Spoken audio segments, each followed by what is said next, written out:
More Americans than ever are quietly dipping out of the US, and a lot of it is happening quietly.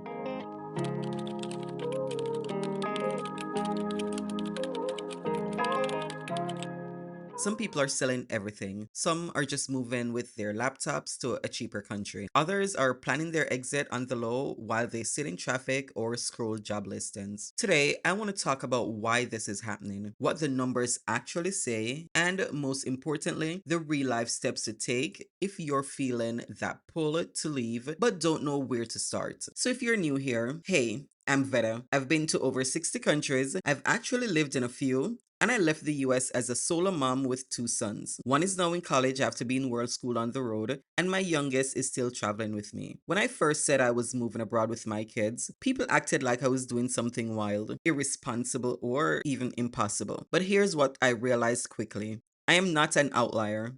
I'm part of a wave. Let's start with the receipts. There's no single perfect database of Americans abroad. The US doesn't track us very well, but the best estimates all land in the same range. The Association of American Residents Overseas estimates about 5.5 million US citizens live abroad as of late 2024.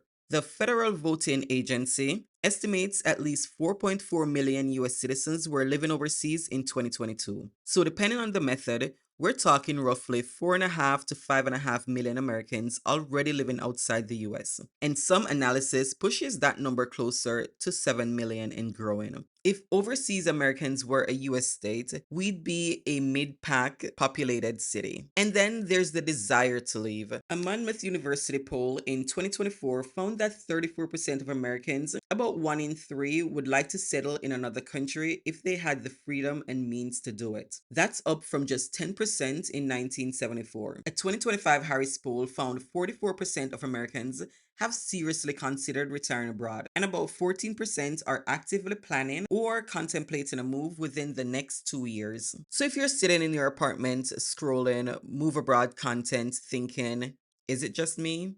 The answer is no. Millions are already outside the country, and tens of millions more are at least running the numbers. Now let's talk about why. Every survey words it a little differently, but when you zoom out, the same four themes keep popping up over and over: cost of living and money, healthcare, safety and quality of life, and politics and burnout. A 2025 Harris survey on Americans and expats found the top reasons people consider moving out of the US are lower cost of living, dissatisfaction with political leadership, better quality of life, and better or cheaper healthcare. Other research and expat surveys say the same things in different words. People are looking for a place where their money, their health, and their nervous system can all calm down a bit. Let me break these down for a little bit. In the US, a good salary disappears into rent or mortgage, health insurance, debt payments, childcare, car cost, all before you ever get to enjoy your life. Meanwhile, many of the countries Americans are eyeing, Mexico, Portugal, Thailand, Vietnam, Costa Rica, Spain, offer significantly lower day-to-day costs, especially for housing and healthcare, while still having solid infrastructure, schools, and amenities. That's what people mean when they talk about geo arbitrage. Earn in a strong currency, spend in a more affordable country, and you suddenly have room in your budget for savings, travel, and rest. I'm not saying you move abroad and magically become rich, but for a lot of people, the same income that kept them stressed in the US can stretch further somewhere else. Healthcare is a huge driver for this quiet exodus. The US spends more per person on healthcare than any other rich country, roughly 14.8 thousand per person in 2024, more than double the OECD average. But even with all that spending, regular people still struggle to afford basic care. Let me give you a real example from my life abroad. Jarrell started having tooth sensitivity.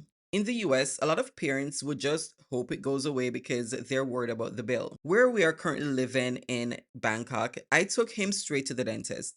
They did an x-ray to see if the tooth was chipped or if there was something serious going on. X-ray cost under $5. General check was completely free. Later, I took him to the top hospital in Bangkok for a full checkup, just, to see labs, disease screening, doctor consult, chest x-ray, EKG. all the things. And I paid around $117 total out of pocket, no insurance. In the US, that same combo of tests could easily run into the hundreds or thousands of dollars, even with insurance depending on your deductible. So when people ask, why are Americans leaving? Healthcare is a huge part of that answer. A lot of people don't want a cheap life. They want a life where taking your kid to the doctor doesn't feel like a financial emergency.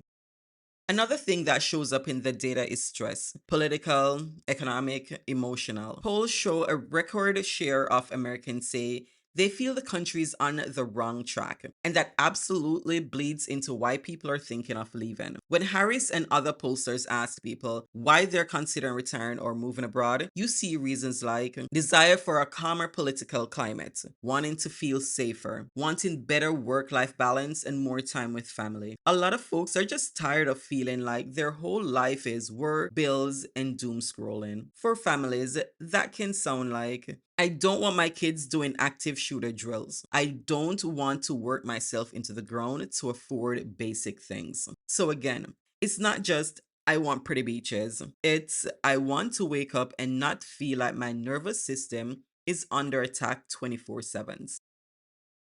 Now, none of this would be happening at this scale without remote work. Studies from platforms like Upwork found that about 4.9 million Americans moved because of remote work between 2020 and 2021. And nearly 19 million more said they're planning to move specifically because they could work from anywhere. At the same time, the number of digital nomad or remote work visas has exploded. Depending on how you count them, we're talking 40 to 60 plus countries offering some kind of visa for remote workers now. But here's what I keep telling people. A digital nomad visa is not just moving to a country with a laptop and vibes. Most require proof of income, health insurance, clean background checks, and sometimes a pretty high minimum monthly income. Tourist stamps are not a long-term plan. Countries like Thailand and others are actively cracking down on people trying to live indefinitely on back-to-back tourist entries instead of getting proper long-stay visas. If you're serious about moving abroad,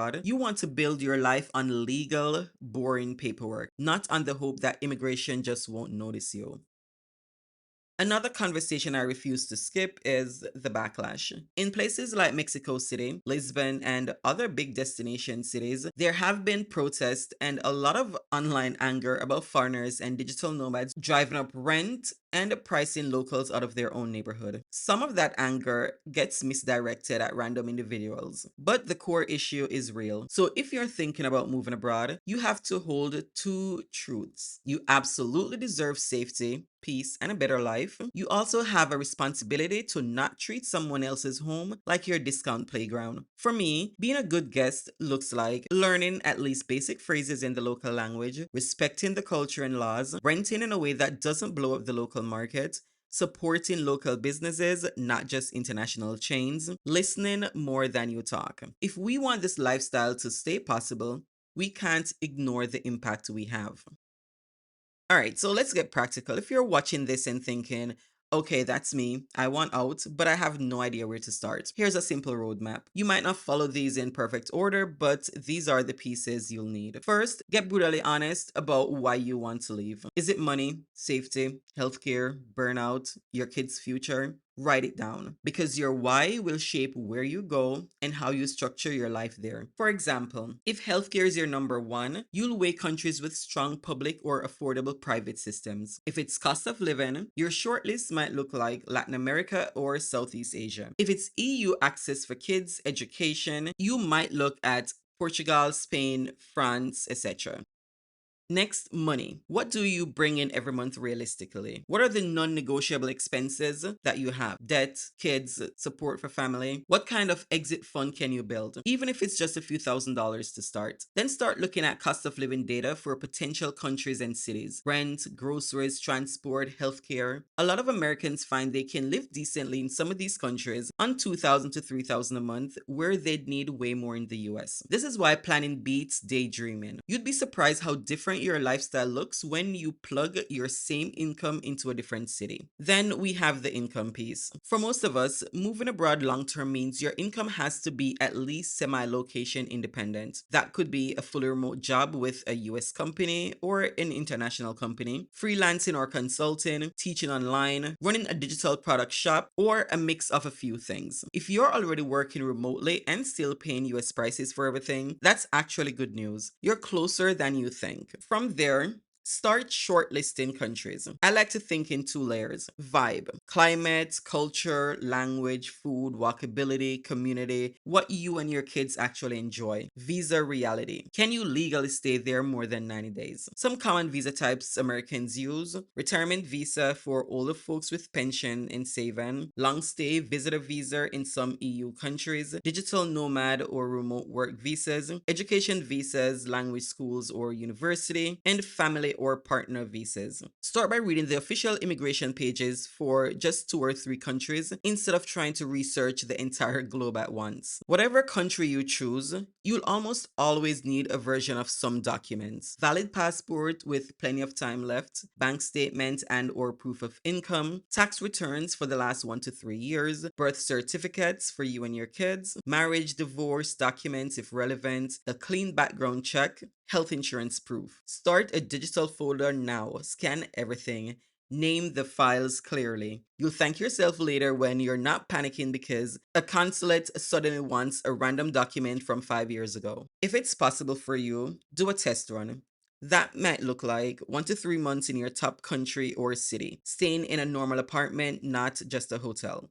Doing life, grocery shopping, school runs, co working, public transport, not just tourist stuff. And then ask yourself, can I see myself parenting here? Can I see myself living here? Can I handle the weather, the language, the pace? Do I feel better in my body here than I did in the US? Your nervous system will tell you a lot. Finally, there's the unsexy part: logistics. I'm not your lawyer or financial advisor, so this is general, not legal advice. But here are the things to think about. What happens to your US address, mail, and driver's license? How will you handle US taxes as a citizen abroad? Spoiler alert, the IRS does not forget you. What will you do about health insurance during the transition? Do you need a cross-border financial planner who understands US and foreign systems? There are professionals who specialize in Americans moving abroad. Use them. It can save you money and stress in the long run. The point is, this is all figure outable once you stop treating it like a fantasy and start treating it like a project.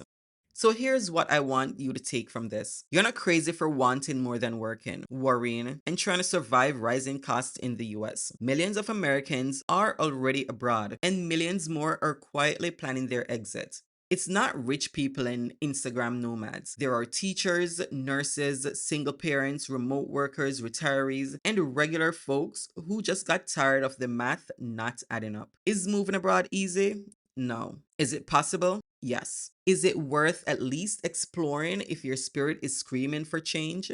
Absolutely. And you don't have to do it overnight. You can move one step at a time. Get informed, get your documents together, build your income, test places out, and design an exit that actually fits your life.